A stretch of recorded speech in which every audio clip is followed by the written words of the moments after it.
Hello, Jazers. Be the friend, be unique, be exclusive. Stay away from drugs, alcohol, and tobacco. Tuda kan en lai meki ngayon suan LushAI chat ani hehi Mizo AI artificial intelligence chatbot masaber ani Mizo trong in zo tanga Mizo trong vegi na ron sang cheu hehi kan review don ani at hei na te hi he video hi kan bel chiang don ani amman na tur link hi description ale comment section a hon karon pinanga nangni point in changkai pui view wang he thil hi chumo empo ni se masaber a chuan kan react tan tak ma le kan review tan tak ma in hei kan en holo kang ruk ruan man ani tất mày hay dru pa cho hiện in sana rung sa khop mày á aron hoi chau ta va mày nghe om gì à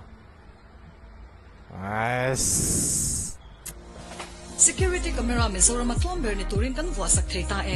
office hall biakin veng chung door in khoi khwa apo kan vua sak thei ta veke camera an man tlang lon ber 2.4 megapixel mang living ke ni chuan 5.0 megapixel kan mang don aman ato pha chuang lo afia cha khopang camera chu po ni levin chung po shot ngal vek asam om vek bok sana light off vek kon ama light a ha la wangin me la hai thei lo chune ang mai nen thei vek ram shang shang foreign pi khodang le veng ta na lo zin lo leng te po ni la yom na chen kan phone hangin until ti engkim an chung song song len asya the vek bok i en man lo ni pon ha dam takin i man hun huna phone a khan i en le the vek dor ani khongai min lo dor ve sham don ya i in chir lo via wang a fit thiam te po in dai lo na wangin an ma mo bil zele 8014616558 ta whatsapp le call mangin biak the reng kan ni Namte Electronics and Watch House. Rem khop bay tun lai chana phei chuan hi phei chu fia nia 5 megapixel lai ania mi tang tena 2 megapixel velan man lai khan mo he tun lai chana phei chuan mani veranda mo khwemo ni kom kar deu leka te hian CCTV da hi apoi mo chho to khop mai CCTV hi lo da ve ngei ula namte security solutions in lo dor ve theu donia ole tuna chuan in du zo theina hang kan le tong hey Mizo te chuan in he kan hmer hria to ChatGPT ke pon ka mang tangkai tuk ChatGPT hi helai hi ka man na lampang hin en chuan calories burned by squats hrisel na lam fitness lampang atan te po ka mang tangkai khop mai chuan hei TLRs in malaria pathway ka zirna ka research atan te po ka mang tangkai hei momo hian calorie engzang he om ti ang mai te heng te po hi ani ka thil man tangkai na chumo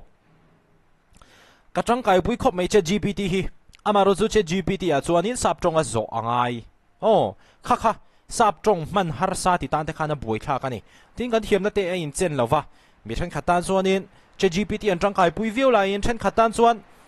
enganga thale bon le tangkai po ni ma se ChatGPT hi an tangkai pui tak ve lo te po ni thei chu LushAI Tech CEO LushAI Tech mi te hianin an hrethiama chu wang chuanin hei LushAI Chat hi Mizoram mi pui zong te tan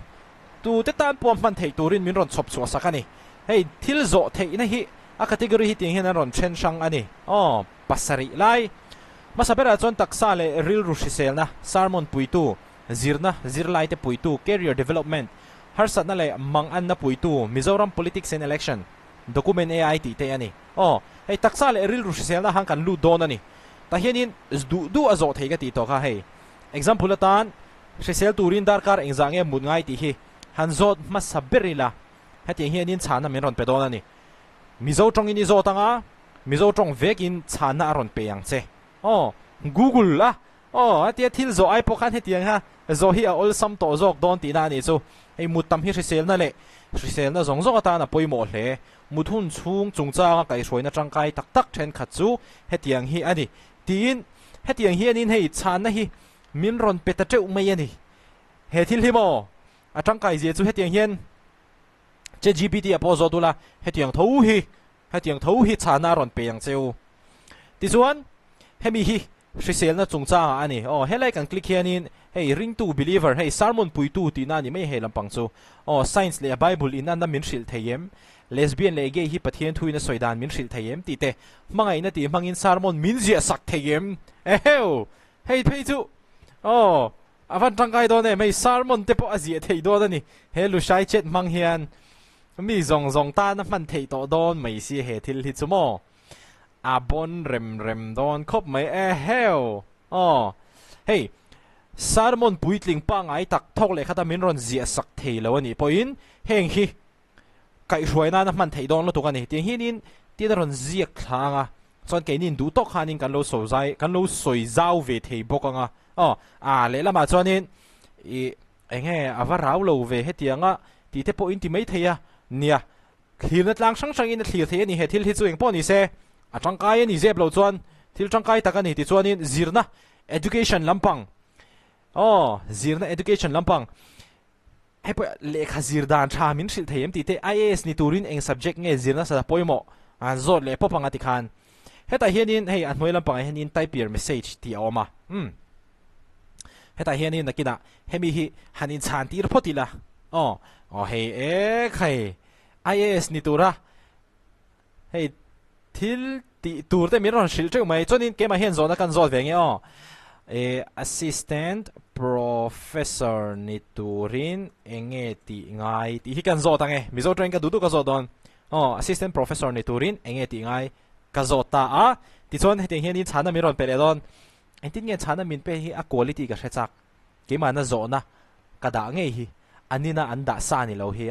assistant professor ni tur chuan academic le professional step sang izo mangai don ani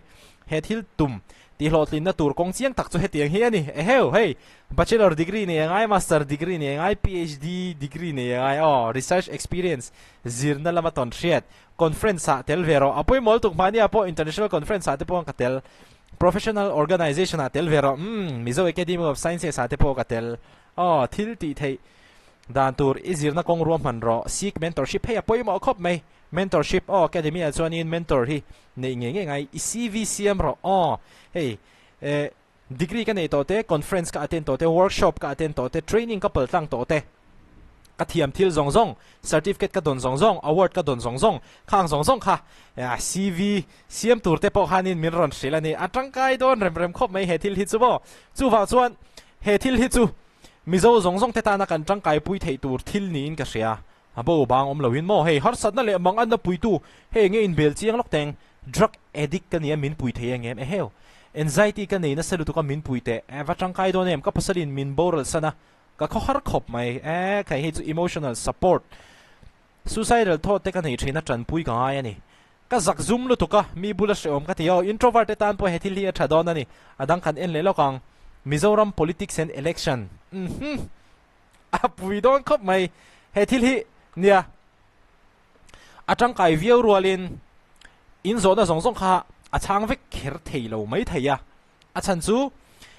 internet and knowledge open access kan ti ang chi mo internet and knowledge om sa mang khan he thil hi untrained don ani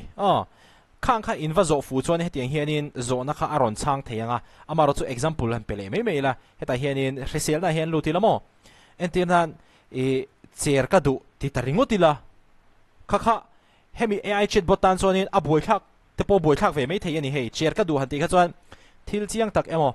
ngai nom tak emo izong mai thei ti ka hre thiama ma se resel na ne na inzom thu pui sang a pui na le hretir na peturin ko ome resel na dam doi lam thuron chungchang zona inei chuan zo fi thei ka ni ka thei top chua pui turin ko ome atia hai cher ka du han ti ne kha chonin a chiang ta lo ani chu wa chonin heta show prom saron tiang hian hetiang hianin uluk de wa zona te po ha kan frame ve ngai ni thu mol wang lu tu kan va tai blu kha chuanin AI chatbot tan po hianin min chan ngai na kha a om lu tuk lo mai the antinan weight loss ka du'a min pui thei angem ti he ka tai ble ta entin nge min chanang cher ka du ti top ai chuan weight loss ka du'a min pui thei angem entin nge min chan don khai hei zo na kan zo dan a technical term an mani AI term chuan prompt anti meta PROMPT mo zo na kan va frame da na kha apoi mo don ani zo na thatak izo chuan chan na thatak aron pe yang che zo na mol mang tak le thuam ze nei vak lo khatianga ivatai blue ringot kha chuanin AI chatbot pon hei thil holam tak ang khan ron chang ve top meng che kha apoi mo hemi LushAI chat in man don hian hei in shereng don ya zo na thatak in frame chuan chan na thatak in huang ma se zo na kha that lo chuan in chan na po chan na aron pek cheu po kha a thadon lo ani e po ni se he thil hi chu 10 out of 10 ani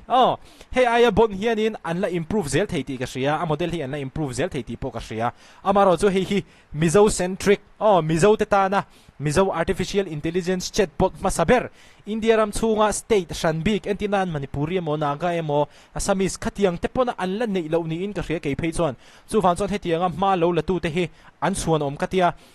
mizo mi pui te hian in tangkai taka kan man theinan tuna viewers zong te hi in zawa in du sangna khalana cheu hethili chu apoi mo ani